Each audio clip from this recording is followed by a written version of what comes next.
എല്ലാവർക്കും നമ്മുടെ പുതിയൊരു വീഡിയോയിലേക്ക് സ്വാഗതം. ആദ്യമായിട്ടാണ് അപ്പോൾ നമ്മളൊരു ലോങ് വീഡിയോ ആയിട്ട് വരുന്നത് കേട്ടോ. അപ്പോൾ ഇന്ന് നമ്മുടെ ഫാമിൻ്റെ ഒരു ഡീപ്പ് ക്ലീനിങ് ഡേ ആണ് കേട്ടോ. ഞങ്ങൾ എന്തൊക്കെയാണ് ഫാമിൽ ചെയ്യണത് എന്നുള്ളത് നിങ്ങൾക്കും കൂടി കാണിച്ചു തരാമെന്ന് കരുതി. നമ്മൾ ചകിരിച്ചോറ് ഇട്ടിട്ടില്ല, നമ്മൾ മണ്ണ് മാത്രമാണ് ഇട്ടിട്ടുള്ളത്. അതുകൊണ്ട് തന്നെ നല്ലപോലെ പൊടി ഉണ്ടാവും, പിന്നെ ചിലന്തി വല ഇഷ്ടം പോലെ ഉണ്ടാവും. അതുകൊണ്ട് നമ്മൾ അത് ഇങ്ങനെ 2 മാസം കൂടുമ്പോൾ നല്ല പോലെ ക്ലീൻ ചെയ്യാനതുണ്ടാവും. പിന്നെ നമ്മളിങ്ങനെ 2 മാസം കൊണ്ടൊക്കെ ക്ലീൻ ചെയ്യുമ്പോൾ കൂടെ അങ്ങോട്ട് അലങ്കോലമായിട്ടുണ്ടാവും ആകെ. പിന്നെ ഇങ്ങനെയൊക്കെ ക്ലീൻ ചെയ്താലേ ഈ കൂട് വൃത്തിയാവുള്ളൂ. ഇങ്ങനൊരു ടൂള് നമ്മളെ കയ്യിലുള്ളതുകൊണ്ട് ഇതൊക്കെ പെട്ടെന്ന് നമുക്ക് ഇളക്കിയെടുക്കാൻ പറ്റും കേട്ടോ.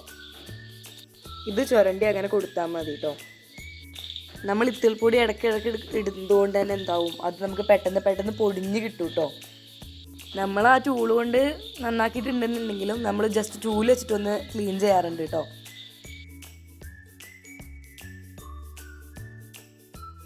അപ്പോൾ നമ്മൾ ഇതിലേക്ക് കൊടുക്കണ ഇലൻ്റെയും പുല്ലിൻ്റെയൊക്കെ ഒരു വേസ്റ്റുകളാണ് ഈ കിടക്കുന്നത് താഴ്ഭാഗത്ത്. പിന്നെ വേസ്റ്റൊക്കെ കൊണ്ടിട്ടിട്ട് നമ്മൾ എന്ത് ചെയ്തു, അതൊന്ന് ഇളക്കി മറിച്ച് കൊടുത്തിട്ടുണ്ട് കേട്ടോ മണ്ണ്. പിന്നെ മുട്ടയിടുന്ന കോഴികളുള്ളതുകൊണ്ട് ഒരു മുട്ടയിടാനൊരു ചെറിയ സൗകര്യമാണ് നമ്മൾ ഒരുക്കി കൊടുക്കുന്നത്. അത് നമ്മൾ കുറച്ച് മണ്ണിലൊക്കെയാണ് സെറ്റ് ചെയ്യുന്നത്. അതിന് ശേഷം നമ്മൾ കുറച്ച് ഇത്തിൽപ്പൊടിയൊക്കെ അതിലിട്ട് കൊടുക്കുന്നുണ്ട്, കാരണം കൂടിൻ്റെ സ്മെല്ലൊക്കെ ഒന്ന് കൺട്രോൾ ചെയ്യാൻ വേണ്ടിയിട്ടാണ് കേട്ടോ. പിന്നെ അതിൽ കുറച്ച് ചകിരിച്ചോറും കൂടി ഇട്ട് കൊടുത്തിട്ടുണ്ട് കേട്ടോ. പിന്നെ ഈ കൂടിൻ്റെ ഉള്ളിൽ കൂടെയൊക്കെ നമ്മൾ കുറച്ച് ഇത്തിൽപ്പൊടി വിതറുന്നുണ്ട് കേട്ടോ, കാരണം മൈക്രോ ഓർഗാനിസം കൺട്രോൾ ചെയ്യാൻ നല്ലതാണ് ഇത്തിൽപ്പൊടി. നമ്മളിങ്ങനെ കൂടുതലിട്ടത് കൊണ്ട് തന്നെ അത് കൂടിൻ്റെ ഒരു സ്മെല്ല് പരമാവധി കുറയ്ക്കും. പിന്നെ ഈ കൂട്ടിലുള്ളതെന്ന് പറഞ്ഞാൽ കുറച്ച് ഫയോമികളും കുറച്ച് സൊണാലികളൊക്കെയാണ് കേട്ടോ ഉള്ളത്. പിന്നെ നമുക്കുള്ളതെന്ന് പറഞ്ഞാൽ കുറച്ച് BB38 കോഴികളാണുള്ളത്.